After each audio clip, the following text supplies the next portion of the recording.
Ramadan Mubarak, everyone. Happy Ramadan. Starting yesterday, the holy month of Ramadan commemorates a major turning point in Muhammad's life and what you might call the beginnings of Islam. That moment is one of countless examples of life-changing encounters that we humans have had with the Spirit. These encounters that occur across cultures and throughout history. Muhammad was born in 570 in Mecca, in present-day Saudi Arabia. In those days, a lot of the tribes in the Arabian peninsulas were nomadic, trading goods and crisscrossing the desert. Most of them were polytheistic, worshiping their own particular set of gods. I was interested to be reminded this week, before the rise of Islam, Mecca was already a really important trading and religious center. In fact, there were a lot of temples and houses of worship there with particular gods and idols. So in his early teen years, Muhammad worked in a camel caravan. I mean, it was a very common source of employment for someone his age. Working with his uncle, he gained a lot of experience traveling all over the place. Over time, in business and in his personal affairs, he gained a reputation as being particularly honest and sincere, earning the nickname Al-Amin, or the faithful or the trustworthy. I think one of the most interesting pieces of his early story is his relationship with his wife. In his early 20s, Muhammad began working for a wealthy woman named Khadija. Beyond being his employer, she was 15 years his senior. She soon became attracted to this young, accomplished man, and she proposed marriage to him. He accepted. Their happy union brought several children. But Muhammad's real religious leadership didn't take shape until he was 40 years old. Before then, he was a religious person, occasionally taking pilgrimages to sacred sites around Mecca. On one of these pilgrimages in 610, he was meditating in a cave. There in the cave, the angel Jabril, or who we would call in English Gabriel, appeared in front of Muhammad. And he commanded Muhammad, "Read." "But I can't read," Muhammad responded. And then Gabriel embraced him tightly and revealed to him a portion of the Quran for the first time. There's some dispute about how quickly Muhammad was to share his encounter with others. It would be pretty frightening, I imagine. But there's wide agreement that his wife, Khadija, was the first person he told and the first to celebrate his experience. One version of the story says that it was actually her cousin, who was a Christian, the one that explained to Muhammad that the encounter had been with the angel Gabriel. This was the same angel that had reached out to Moses, and that Muhammad was in fact a prophet. The first revelation to Muhammad, this encounter with Gabriel, the beginnings of Islam and the words of the Quran, that powerful encounter is what Muslims around the world are recognizing and celebrating this month. We heard a little bit in our Time for All Ages. Ramadan is a time for fasting and prayer and reflection and community. The exact practices vary from family to family and place to place. The point is a whole month of intentional living. It's a special time for opening oneself to understanding, encountering, loving, and connecting with the sacred. Now, what does all this Ramadan have to do with Unitarian Universalists? I'm glad you asked. I, for one, am not a big fan of sweeping all religions together to say that they're all basically the same. Even that metaphor of different paths up the same mountain is questionable. But I do know that learning about different religions can help us better understand our own beliefs. And this week, being reminded of Muhammad's encounter with Gabriel and the effort that Muslims go through in this holy month made me wonder about our own sense of pneumatology. You heard that right. Pneumatology. Pneumatology is the study of the spirit, the human spirit, the Holy Spirit, the ineffable that we sometimes experience. Now, our theme for worship all this month is theological reflection. And theological reflection is basically the process of sweeping together your various beliefs and values and seeing how they fit together and how they compare with your actual lived experience. Sometimes in life we realize that we have to adjust our beliefs a little bit. And when we put good work into providing structure and language to those beliefs, we can call on those ideas to provide meaning and hope in the challenging moments. So one of those areas of belief is pneumatology, those experiences of the ineffable, the ways of knowing that go beyond logic or reason. And I know some of our super scientific folks are beginning to bristle. And that bristling is, for you, the beginnings of how you answer the question of pneumatology. But before you jump to conclusions, I hope you'll consider a little broader picture of what I mean by spirit. Our English word spirit comes from the Latin verb spiritus, and Linda can tell you more about that after the service. She was a Latin teacher. Spiritus meaning breathe. Spirit, respiration, inspiration. When we inspire, we encourage emotional and intellectual growth. To tap into a person's inner spirit as a source of strength is always a good idea. Our own English language melds ideas of breath and spirit in beautiful ways. In Greek, the word pneuma means both spirit and breath. We all know what pneumonia is, right? And pneumatology is the theological study of spirit and soul. There's a third word that I really love that weaves these together. In Hebrew, the word ruach means something like wind and the spirit and the animating force of life. And this word ruach shows up 389 times in the Hebrew Bible, or the Old Testament. From the beginning, ruach was the wind that swept across the murky waters at the dawn of creation. It was also the great wind that separated the Red Sea for the Israelites to escape from Egypt. Ruach is the animating life force within humans. It's said that God breathed it into Adam to give him life, to give us life. I love that this one word describes such a collection of mysteries. Ruach, the breath of God, the wind of the earth, the human spirit.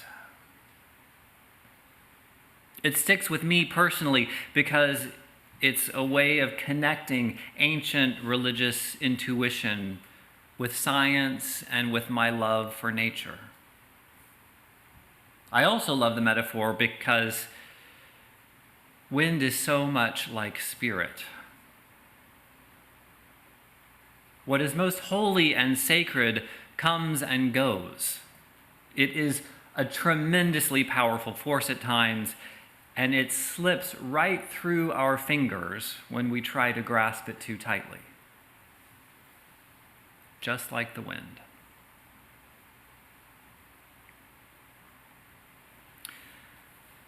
We Unitarian Universalists often turn to the 7 principles to describe what we believe about our world and our place in it.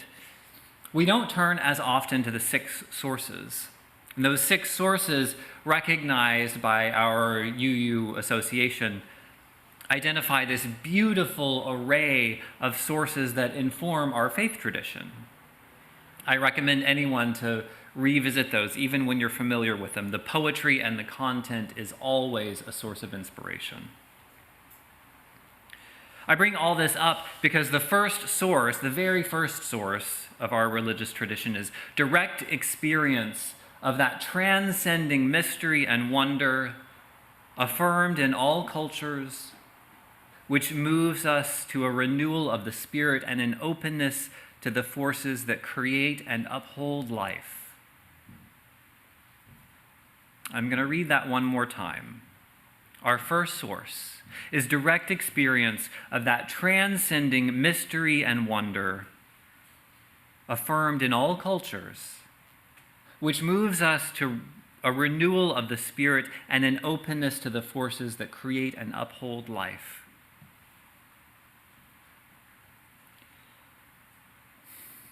Muhammad's encounter with Gabriel is not so far afield from our own faith after all.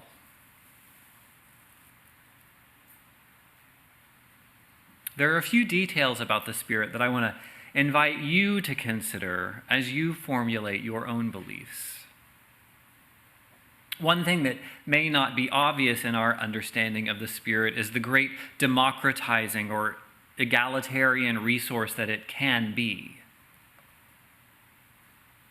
There are no gatekeepers in this religious model of ours. There's no special location where you must be or particular words that you must be recited. There certainly isn't a financial price to be paid. None of these things can limit or guarantee access to the sacred. Rather, the transcending mystery and wonder is available to all, indiscriminately. That may seem obvious to us in this room, but not everyone sees the world that way. Truly equal access to the sacred is a belief that sets us apart as Unitarian Universalists. There remain a few questions, though, that you have to answer for yourself. What are the boundaries that you place around the Spirit? We all know that a lot of really bad things have been done by people who have been inspired or even told by God to do them. For me, I draw a firm line in the sand when anyone's inspiration tells them that one group of people or type of person is fundamentally better or worse than another. Whether that's based on ethnicity, gender, sexual orientation, or any other arbitrary identity. In decades past, I held a little more flexibility for religious concepts of inequality. In my attempt to honor cultural difference, I accepted some religious-based stratification. But now, I'm not sure if it's because I'm fed up with so much hate, or if it's because of my deep, unshakable conviction that God is more about love than anything else, but I have no room, no time, no space, no patience for bigotry disguised as religion. That's just me. That voice that tells you some people are more deserving than others, that's your voice, not God's. It's up to each of you to decide how to navigate that boundary. Another boundary question arises with the relationship between mystery and science. I have occasionally said that what is true in the sanctuary must also be true in the laboratory.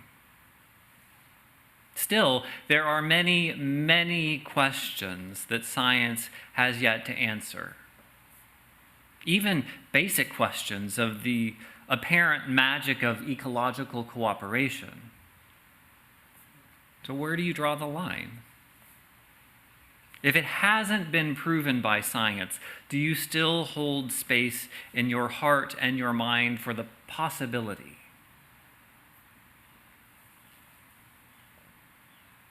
And one final boundary to consider around the ineffable is identifying the line between spirituality and mental health challenges.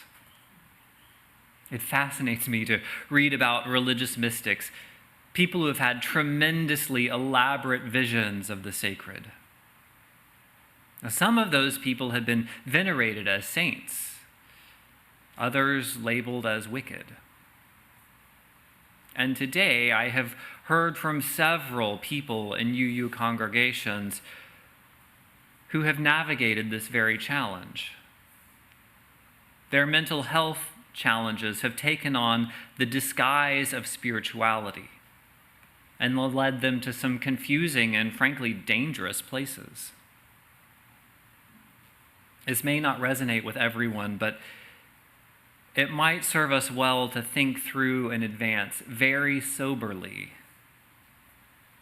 how we can discern the difference between life-giving inspiration and indulging the less healthy inclinations of our own brains.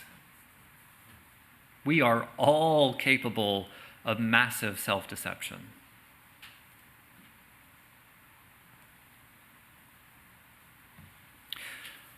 Two final questions remain when we talk about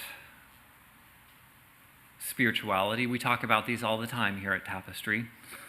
What do we call that transcending mystery, and how do we open ourselves to encounter it? There are 1,001 ways to open ourselves to the mystery.